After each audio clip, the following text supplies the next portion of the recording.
Welcome to GatorsZone.com. I'm Chris Harry. He's Scott Carter. We're in Lexington, Kentucky, where the Florida Gators defeated the Kentucky Wildcats tonight, 24-7, to run their record to 3-1. More importantly, 2-0 in the SEC. Make that 27 in a row for the Florida Gators over the Kentucky Wildcats in this series, and I believe that's the longest such winning streak in SEC history. But more to the point, the Gators got another win and another game and more experience for quarterback Tyler Murphy, who looked pretty good tonight.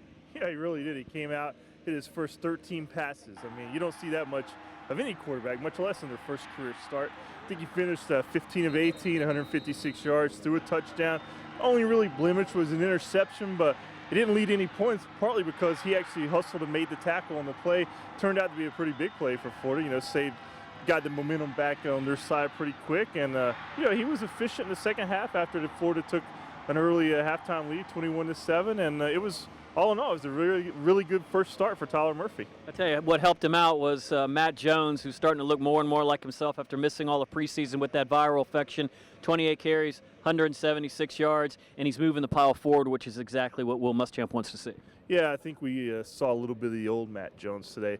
I mean, Florida fans have been kind of waiting for that guy who had the big touchdown run against Florida State last year, who just ran over tacklers regularly as a freshman.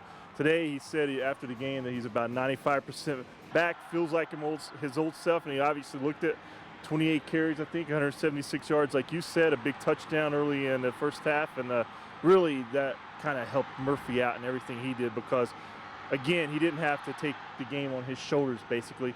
He managed the game effectively, and they were able to run the offense like they wanted through him with the running game attached to what he was doing. Another thing that obviously helped Tyler Murphy was the play of the defense. I think we expected the Gators to come here and play well defensively.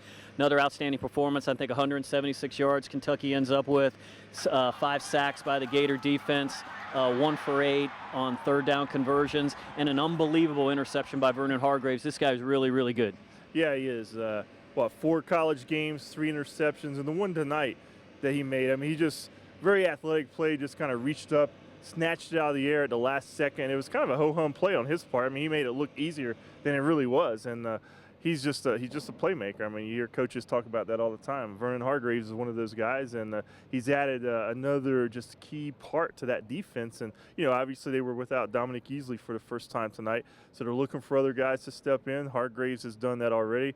I think up front, I mean, it's kind of interesting that, Dominic Easley was out, but it's not really a dominant storyline in any way when you hold Kentucky to under 200 yards. So that's a good sign for Florida's defense. And a good sign for the offense that Tyler Murphy was able to manage the game and move the offense up and down the field. We'll see where that takes the Florida Gators in the coming days. Next week it'll take them to a home game against the Arkansas Razorbacks. Scott Carter will be there. Chris Harry will be there. Gator Zone will be there. We want you to be there. Bye.